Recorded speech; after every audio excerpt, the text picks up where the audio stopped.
Hello guys, welcome back to the 100 Days of Splunk learning program. Hope you guys have subscribed to the channel. So there is one big concern. Many guys contacted me and sent messages, also emails saying that the timing morning IST hours would be better for them. That's what the message I received. That would be very beneficial for me as well. So I am planning to change the timing to 10 a.m. IST. So 10 a.m. IST would be 12:30 Malaysia time or Singapore time. This will also benefit the friends from friends from US people, because that will be just opposite of around 10 p.m. IST. Sorry, EST, New York Boston time zone. So that will be very beneficial for everybody. That is what the message I received. So the next question was, which areas, what would be our main focus areas? That is what, because Splunk is like Splunk is like an ocean. We cannot learn everything, right?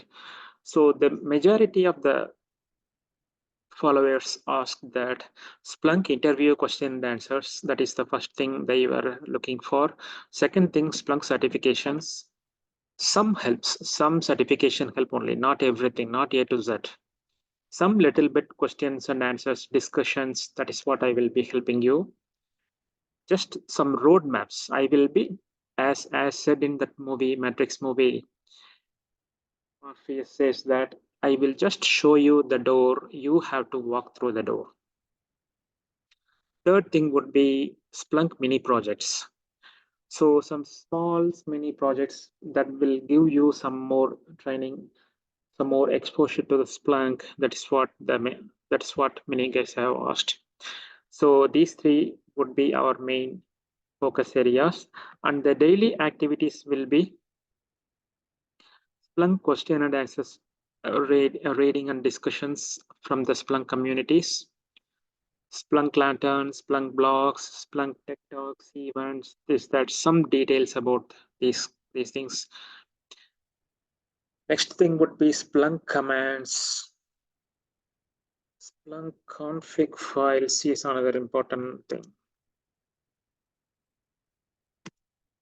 Splunk conf file is another very important area we have to focus.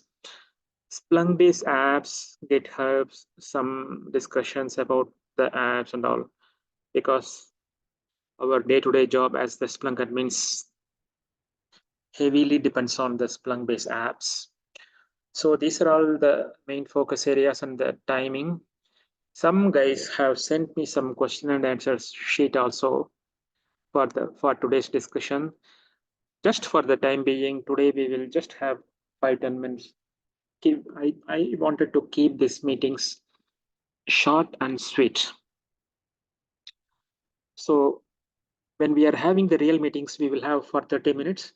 Just as per this, as for today, I will just go through some 10 or 20 questions, and then I will close for the day. So you can see that the first question, which settings in index.conf allows data retention to be controlled by time?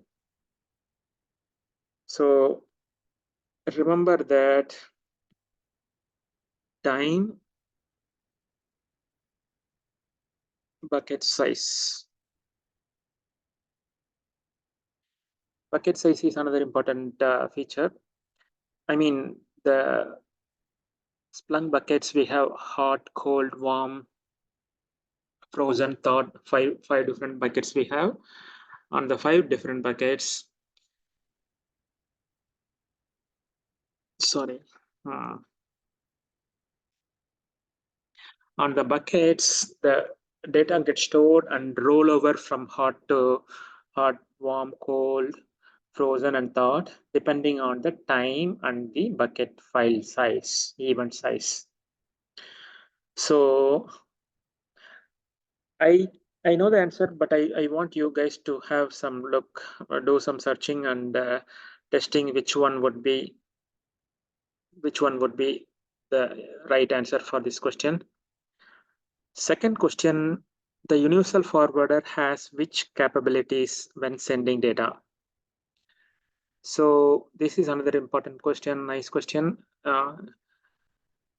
Please remember that universal forwarder versus heavy forwarder.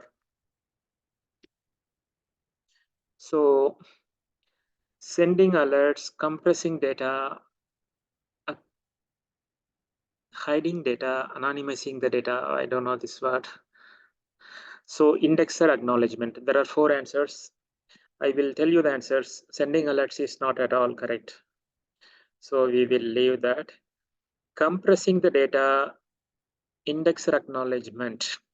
These two are available with the universal forwarder. Hiding data, anonymizing the data is available only with HF and indexers. UF cannot do data hiding, data anonymization. Just remember that one, that is an important thing. This question will be always asked in the interviews. Third question, if there is a conflict between whitelist and blacklist, what will happen? Which will take the priority, blacklist or whitelist, or they will cancel each other, or depending on times, which got the oldest time. So this is another nice question. I would like to you guys check this out and make a comment or something. Next question, where is SED CMD? SED is actually a regular expression command. So the SED CMD is used where? So I will tell you the answer, half answer.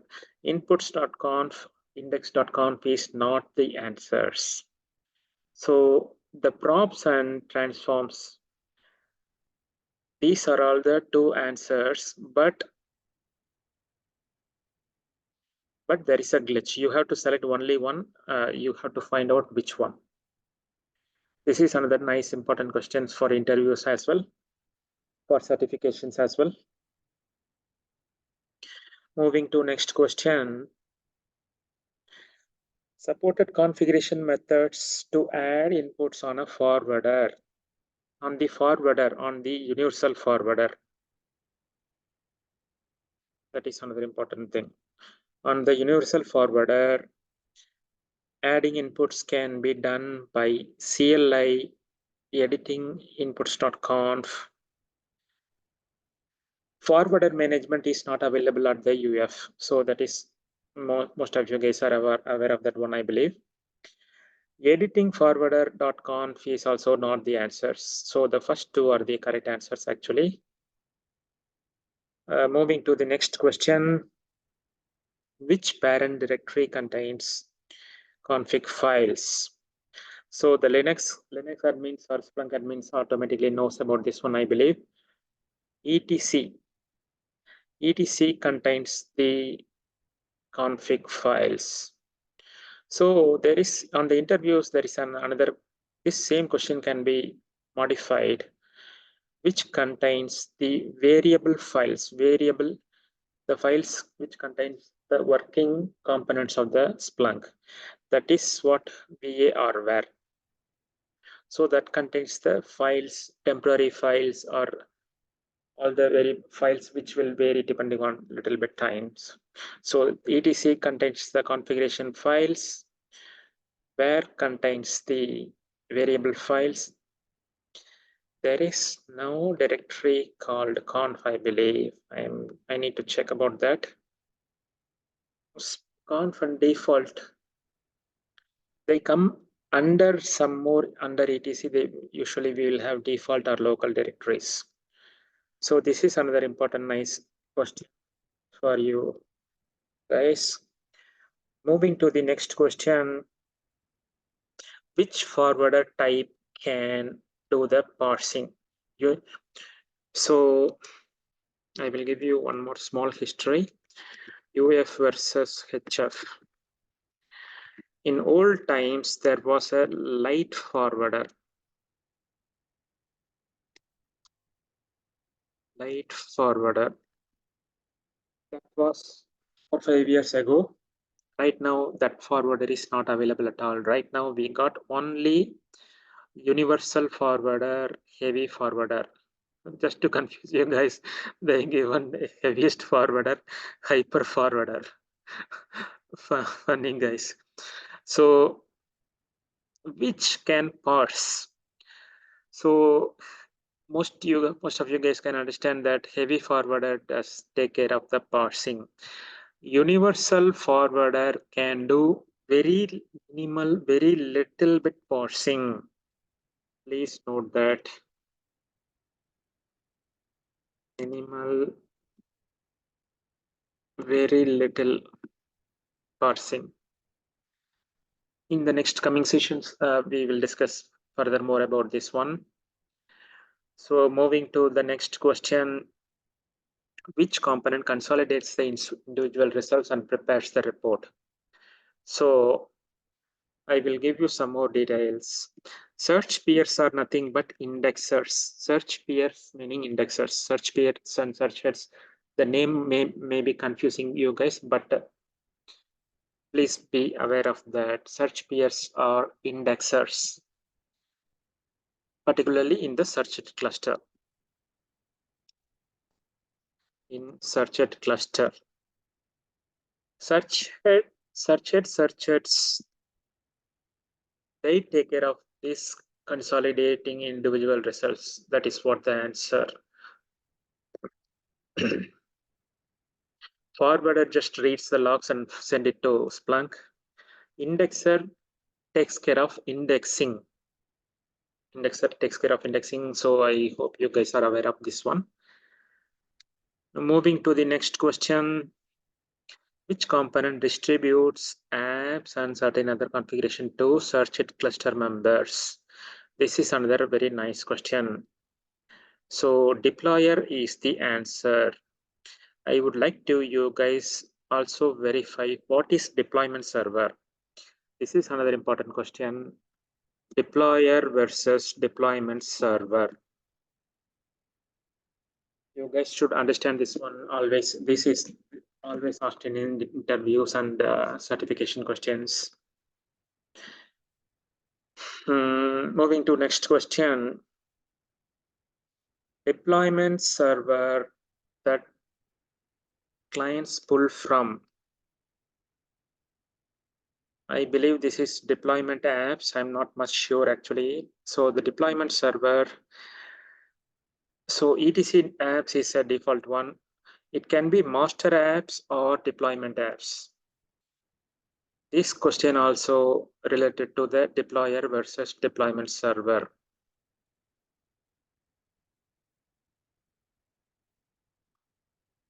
So we will learn complete details about deployer versus deployment server. During that time, we will learn which directory contains this answer. We will see in the upcoming sessions. Moving to next question. In which phase of the indexing license metering occurs? When does the license metering occur? So this is another very nice question. There are around different phases of indexing, the file transfer, file indexing, parsing, searching. Some okay. One more thing. There is no phase called license at all.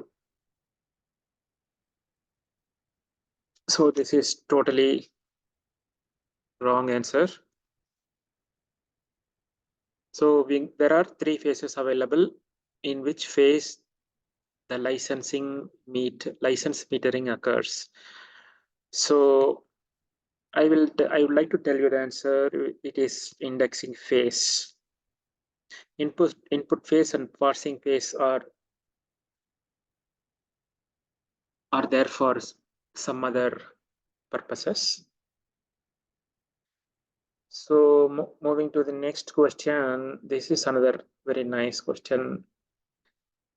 The btool command and what happens with the btool command. This question always gives me confusion about these two things. The configuration on the disk, the configuration when the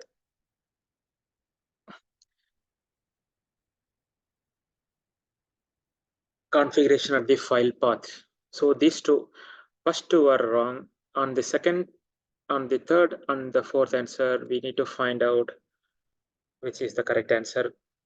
So you guys should do some homework on your own and try to find the answers and comment, or maybe we will discuss the same question and answers in the next session also. Moving to the next question, deployment server.conf. Where does the deployment server.conf is created? This is another nice question. I like to you guys do some homework for this one. The priority of layered Splunk config files. So this is a very important question. So the highest priority, they were asking this one, owner or weightage or context or creation time. So I would like to tell you the answer. This is context, because it is the user's context, or there are some detailed answer for this one we will see in the next session. But the answer is the context. So the next question, configuring monitoring input. What is supported? Okay, very nice. Slash notation or wildcard or regular expressions or irregular expressions. I'd like you, this question also, please do some homework about this. So moving to the next question, when adding a new native Splunk user meaning a local Splunk user, that's all. Many times we will have a authentication system like Windows AD will be will be used for Splunk authentication and all. So the question here is native user, Splunk local user, native user meaning Splunk local users. That's all. That's all. So what things are required when creating a local user? The answer is username and password. Full name, I hope you guys can miss that, leave that full name option. The default app, that is what the important thing. Many guys will give some confusion about this one. Okay, this question is about choose all that apply. So you may get confusion whether to choose that default app is mandatory or not. So that is not mandatory. That is what the answer is. Next question is a nice one. Network input. Network input meaning there are only two kinds of network inputs we can add to Splunk, which are TCP and UDP. When you are configuring TCP or UDP, which things are required? The answer is the protocol and the port number. The location, username, these things are not required at all. Okay, there is okay, I got a little confusion here whether the IP address is required or not. But I believe it is protocol and port number. We will confirm also on the next meeting.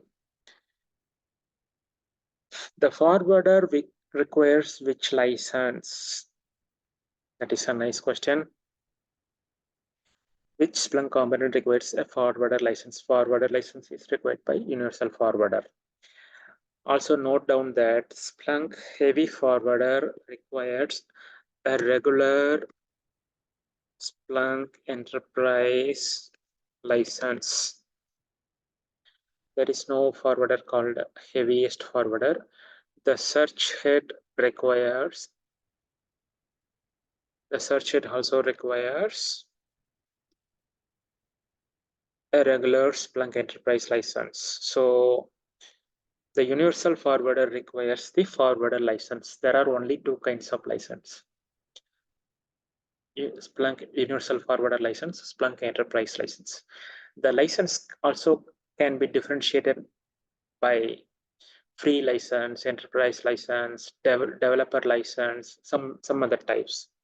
So this is a nice question. I will try to find out. We will discuss that more about this in the next session. Moving to the next question.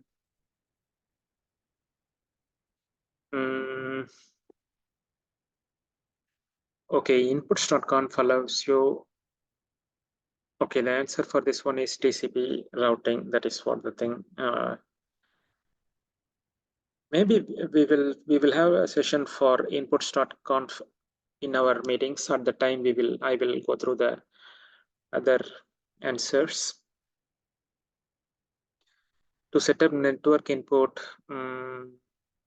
Network input, yeah, just now we saw that one. So totally only protocol and the port numbers are required. Allows parsing, the same question. It is repeated here.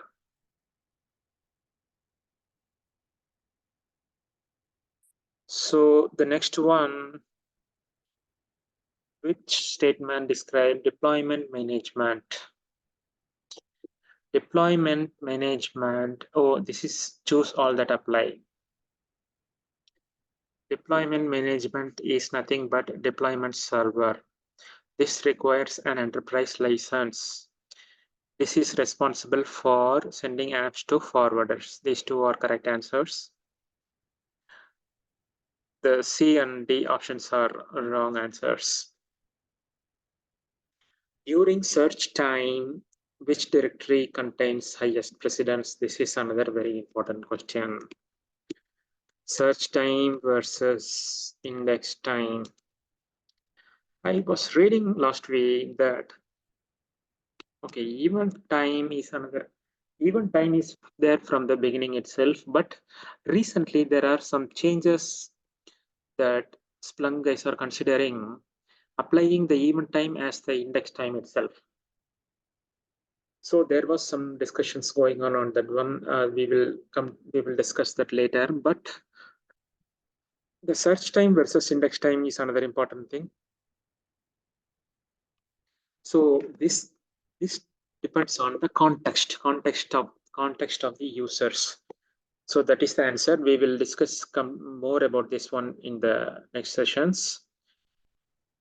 Within props.conf, which stanzas are valid for data modification? Okay, I like you to guys do some homework for this one. Okay, the MFA, I don't like MFA. We will see about this later. So we have completed the 28 questions. So for the time being, we will close the call today. For today, from tomorrow, we will discuss in the morning time, morning 10 o'clock, morning 10 o'clock, 10 a.m. IST, 12:30 Malaysia or Singapore time zone. So let's learn the Splunk daily. Thank you guys.